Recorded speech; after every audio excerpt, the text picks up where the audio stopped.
If there was one thing that you could teach, if you could pass on to your kids that would ensure their success in school, in their work, and any future job they ever had in life, would you want to know what it is? Well, that's today on Living on the Edge. Stay with me.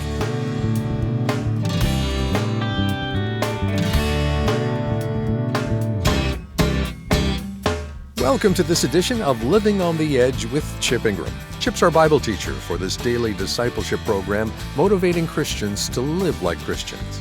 I'm Dave Drury. That word work has become so negative, like that's going to be a lot of work. I hate this. Work is just piling up. So how do we change that?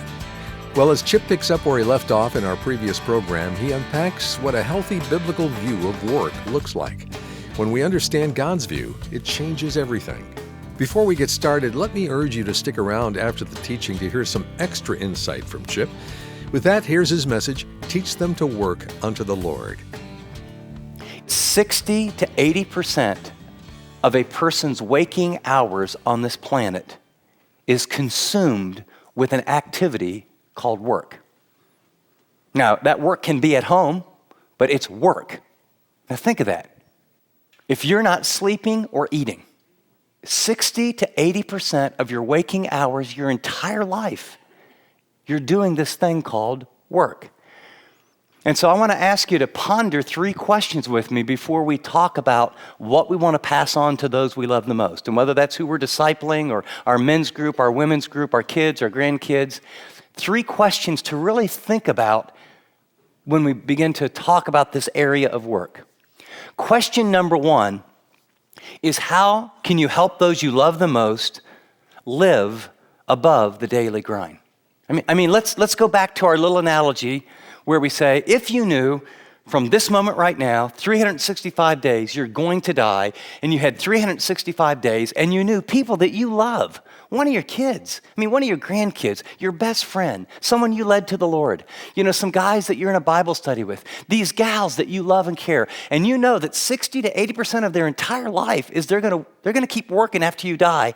How could you deliver them from the daily grind of get up, go to work, grab a cup of coffee, come in, go to eat some supper, do a drive-through, watch a couple hours of TV, go to bed, get up, and then wait for the weekend. It's how most people are living their life. Can you imagine the gift it would be if you could pass something on where that would not be their experience? Question number 2 is, why are the majority of Americans dissatisfied with their jobs? And I would say probably maybe well beyond America. But all the research is they're bored, they're unfulfilled. It's basically almost a paycheck or a necessary evil. Now, there's great exceptions. You meet people and they say, I'd do this if they didn't pay me. I love what I do. I was made to do this. But by and large, the research tells us most people go to their job, it's a paycheck, I need the money, but I'm not waking up. There's not a lot of people going, thank God it's Monday. It's Monday. I love it. Monday. Ooh, right? Most people are saying, thank God it's Friday. Question number 3, how can the place where we spend the majority of our waking hours be transformed from drudgery to delight? Can you imagine being able to pass that on to people? Now, I'm not saying that every moment of every day as people are working, it's just high-fiving each other in the halls or on the job site, but I mean where they would sense a genuine, I can't believe I get to do this. I was made to do this. I love to do this. Now, there's pressures with any job. There's demands of any job. We feel overwhelmed at times. But where you could pass on some truth to those you love the most, that they would, from this point to the day they die, actually do what God designed them to do, and it would produce a joy in them that's not reserved for the weekends, but would be what they do 24/7, what they look forward to, and it would produce a fruit and an impact in the lives of other people that they would go, well, I can't believe, you mean other people are positively impacted by me like this? And here's sort of this second core value. The transferable concept is teach them to work unto the Lord. And so to do this, I want to jump in and I want to go over a theology of work, because I don't think we think very clearly or biblically about work. And it might surprise you. It is not a necessary evil. It's not bad. God instituted work before sin ever entered the world. And so what I want to do is talk about a theology of work, and then I want to get real practical again and say, how could you pass on this truth in a way to those that you love the most? First of all, then, work is a calling, not a job. That word calling is kind of interesting. You might hear someone say, well, what's your vocation? The Latin word for vocation is calling. Years ago, 100 years ago or more, when people talked about your vocation, it wasn't what you do to make money. It was, what have you been called by God to do? It was Martin Luther who said, a shoemaker making a shoe for the glory of God, using his skill, is just as holy as a pastor preaching a sermon. And he used that illustration with many trade jobs. But his point was, we all have a calling. God made us and gifted us differently. And when you do that for the glory of God, it is just as holy as, quote, spiritual activity. In our culture today, there tends to be two motives for a job or for work. And I'll play this out. Let's say you have a nephew or a friend or someone that you're discipling or one of your kids or a grandchild that's ready to go to college, and they're trying to figure out what should they major in, right? This is always big. What should I major in? I feel like they're out of high school and they're, what should I do? Should I go to college, or should I get a trade job, or should I go into business with the family? What should I do? And here's sort of a parental response that we have learned from our culture. Well, honey, I don't know, but we just want you to be happy. It doesn't really matter to me. I just want you to be happy in whatever you do. Because, see, life is really all about you. You see, we live in a narcissistic society, and we want you to know that you are the center of the universe. And the only thing that really matters, no how much money, or you change your major 7 times, or if you figure out how to squeeze that 4-year education into 6. We just want you to have fun in that dorm room, to make lots of friends and grow up and be a wonderful, happy because that's how life will be later. Everyone is just going to be coming at the doorstep of your life, trying to make your life work out for you. I want to tell you that the answer to the question, though very sincere, and in earlier days I've said it myself, saying to our kids, when they say, what should I do with my life? The answer, I only want you to be happy, is not biblical, is not smart, is not wise, and will not get them in a good direction. How much does an 18 or 17-year-old know, or 19-year-old know about what's really, quote, going to make them happy, or what's best? The other extreme we have, and Christians are more sophisticated in how we communicate this. But so on the one extreme, it's we want them to be happy. On the other extreme, it's like, in the real roll-up-your-sleeves pagan world, it's, well, what pays? Son, you got to make a living. You want to get ahead? Get a good education. Or forget that. I'll tell you, here's where the job market is. Here's where you can make money. The goal of a job is money. Make lots of money. Why? Because you need lots of money. Well, why do you need lots of money? So you can be successful. Well, why do you need to be successful? So you can have a big house. Why do you need a big house? So people will know you're successful. And then you can have another house. And you can buy these kind of cars and have a purse that has this design and wear a watch that says certain things. And you got to have money. Well, why? So you can be fulfilled. Well, and you can be powerful. And you can have it together. And then you can take vacations. Where? Wherever you want. Because money's the key to, you got to make a lot of money. Well, gosh, Dad, I see a lot of people, and they have a lot of money. They don't seem like they're very happy. Hey, just don't give me all that. Quit talking back. You need to get a good job, a good education, make a lot of money, because you're a reflection of me. Don't you understand? I'm vicariously living my life in subtle ways through you. And your SAT scores are a reflection on me, and what college you go to is a reflection on me. And because it's not really all about you, it's all about me, but I'm going to package this in a different way so you think it's really about you. And so we have communicated that work is about either making a lot of money or really being happy. And I want to suggest that God would say it's about a calling.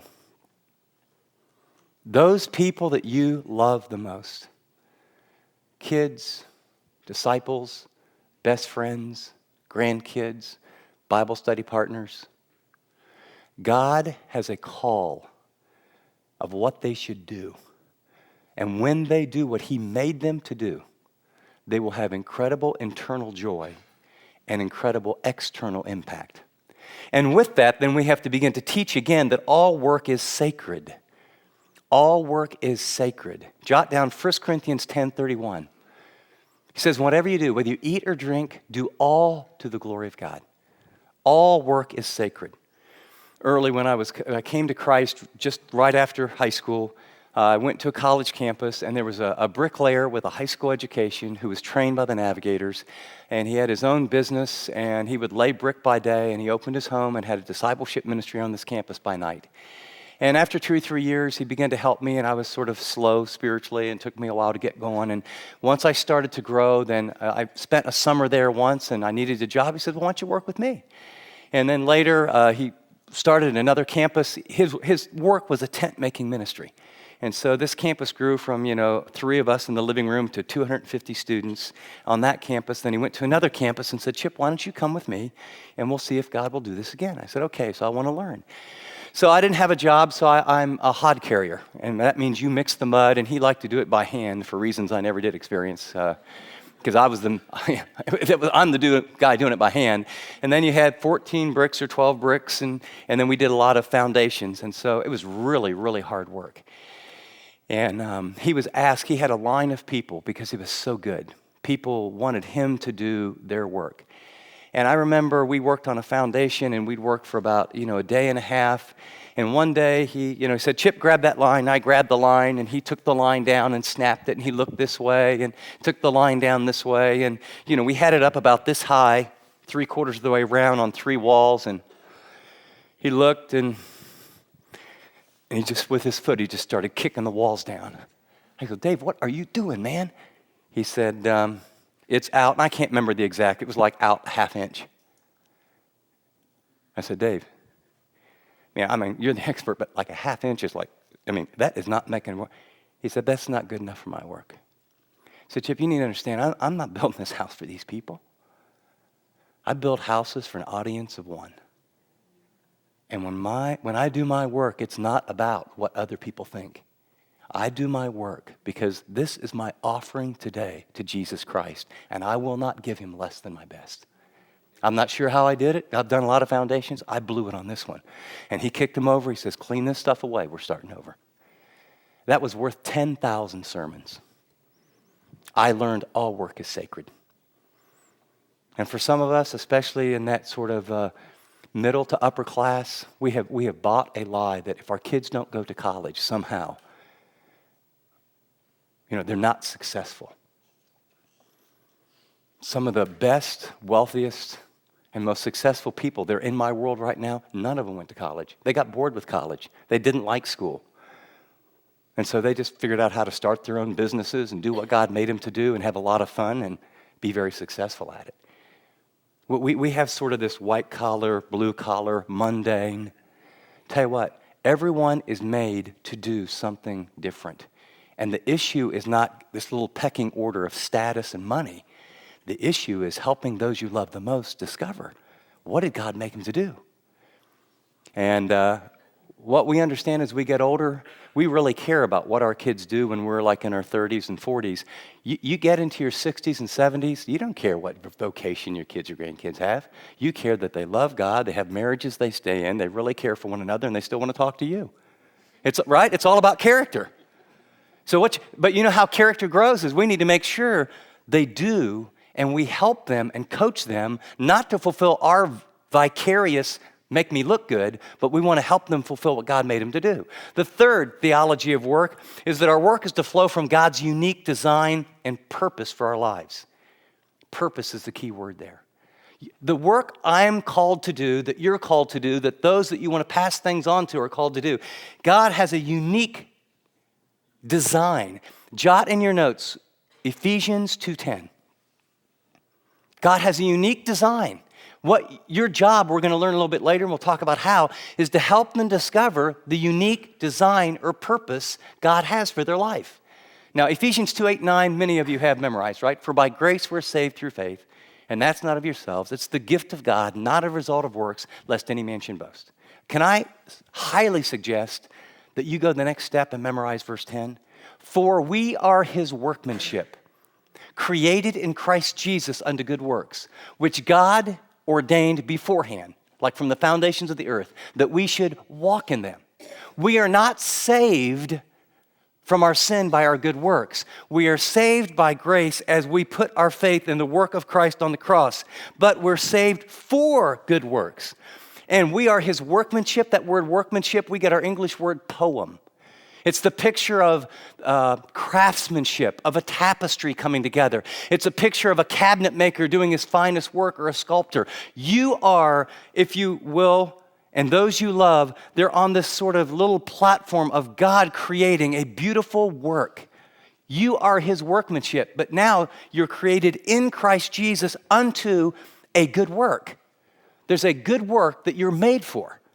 You're gifted for. You're prepared for. You came out of this family for. You have the right height for. You have the right personality for. You have the right spiritual gift deposited in you for. You have some baggage and hurts and pains that you've had to overcome that will fit you for this good work. God is going to use all things working together to fulfill you doing this good work he has prepared for you. Well, guess what? That's what he has for those we love.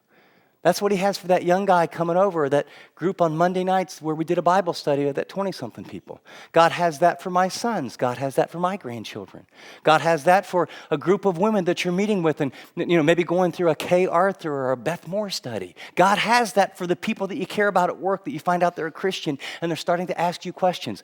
How do you pass on the things that matter most? Work is a calling, all work is sacred, and our work is to flow from our unique purpose. We are to co-labor with God in this vocation. And you know what? Jot down, if you would, under this. I love Paul's testimony. It's 1 Corinthians 15:10. He really had this one down. He says, I am what I am by the grace of God. He wasn't trying to be anybody else.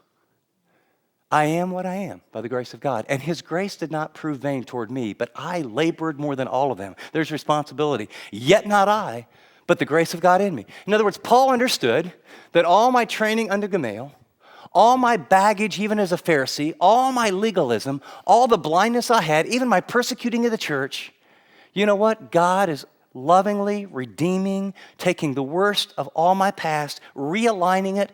And he had many secular scholars think he was the brightest, really the brightest brain of his century. I am what I am by the grace of God. That's my dream for those I care about most. I want my kids to look in the mirror and say, you know what? Now I got a lot of struggles, but I am what I am by the grace of God. And his grace did not prove vain toward me. The Old Testament roots are Genesis 2:15. You have that in your notes where you see this picture of God placing Adam in the garden.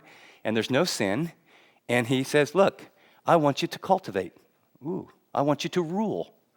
I want you to work. I want you to be a co-regent. I want you to be a co-creator. I want you to partner with me. I am a creator. You know what? Didn't God do some work for 6 days and he got a lot done?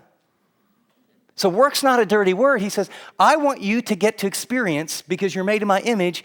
Look, here's this perfect environment. Now you work. I want you to name things. I want you to build things. I want you to create things. I want you to dream things. That's how we need to see work. It's to express our creativity, to subdue, to rule, to develop, to make beautiful.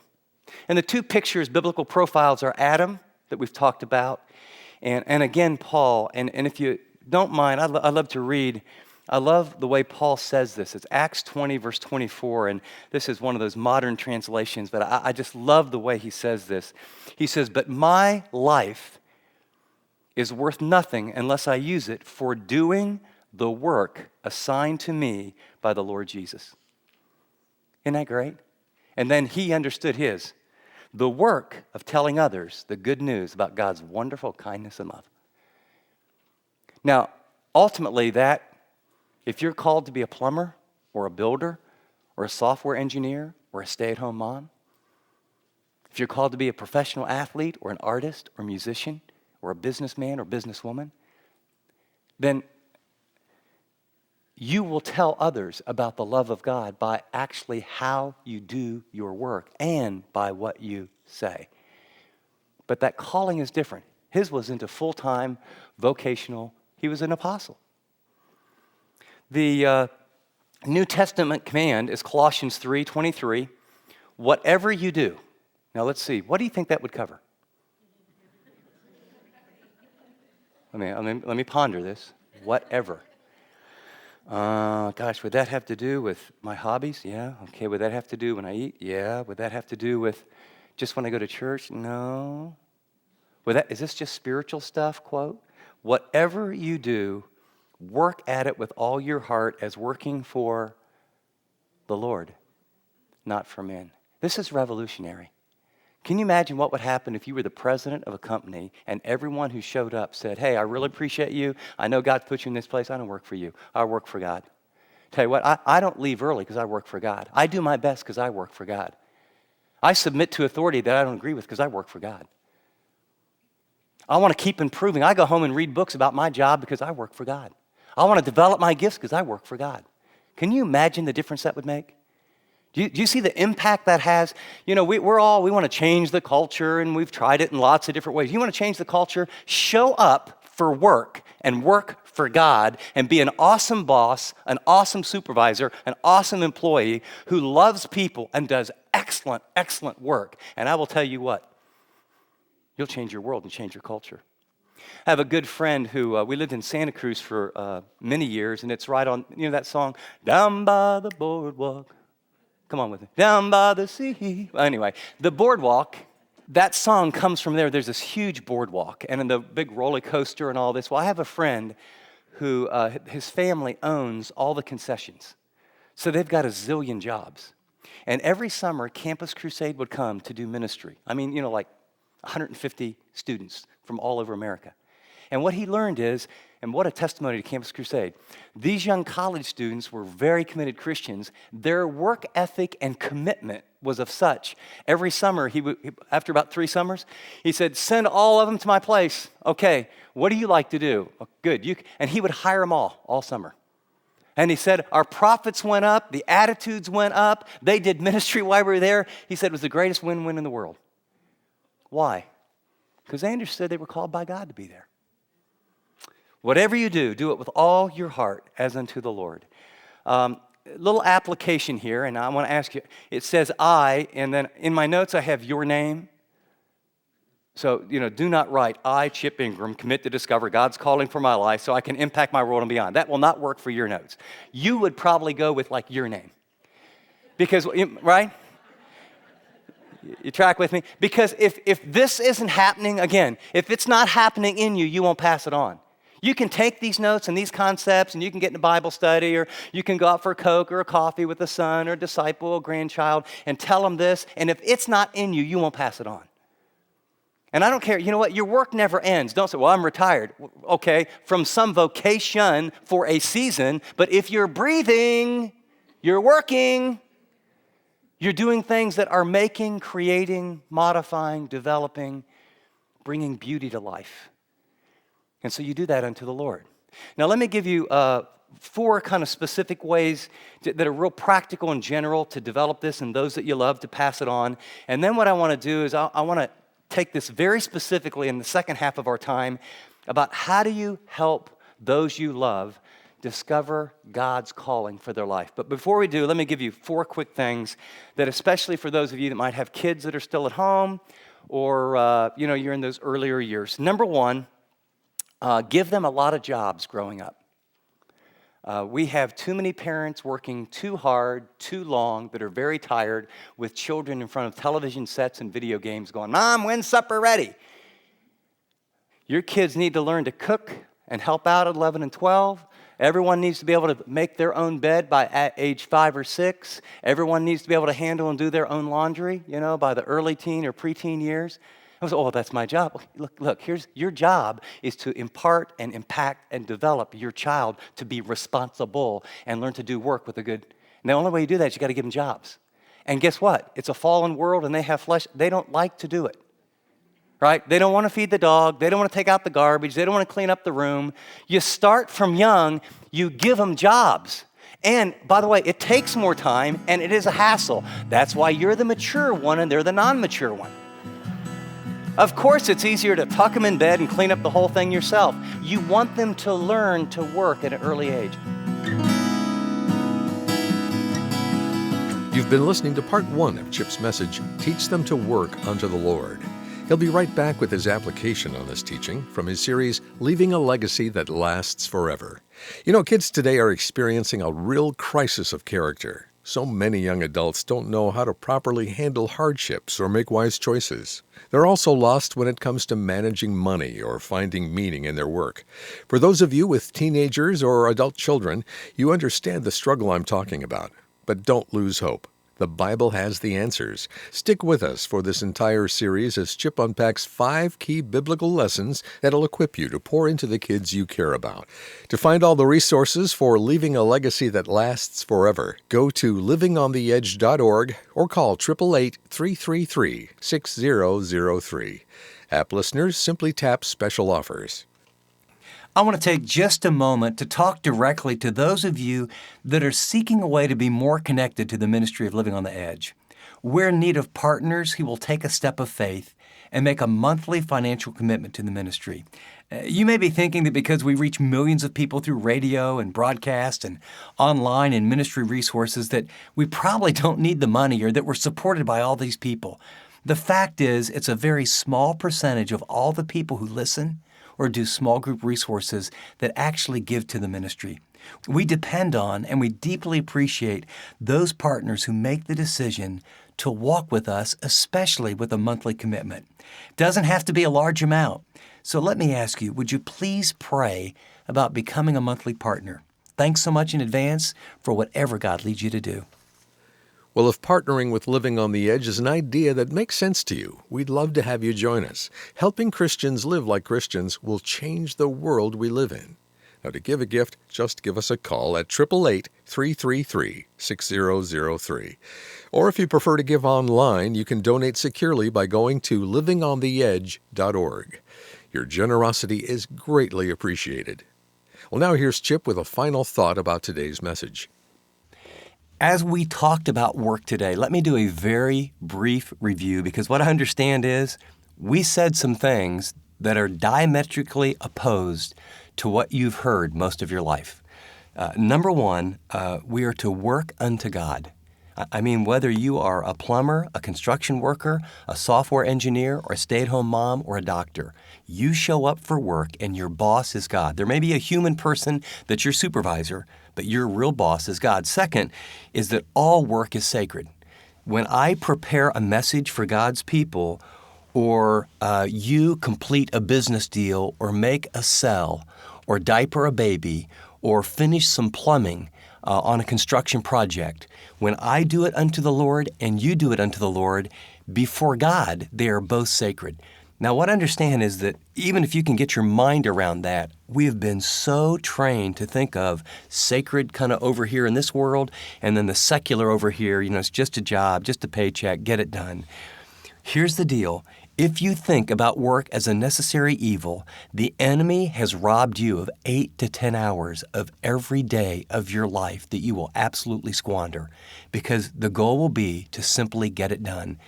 If you change and by the grace of God realize this is a gift from God, I may not want to do this exact job all my life, but for today, this is my job. I'm going to do it unto Him. It's a sacred calling. That changes your attitude, that changes your perspective, and it will change your performance.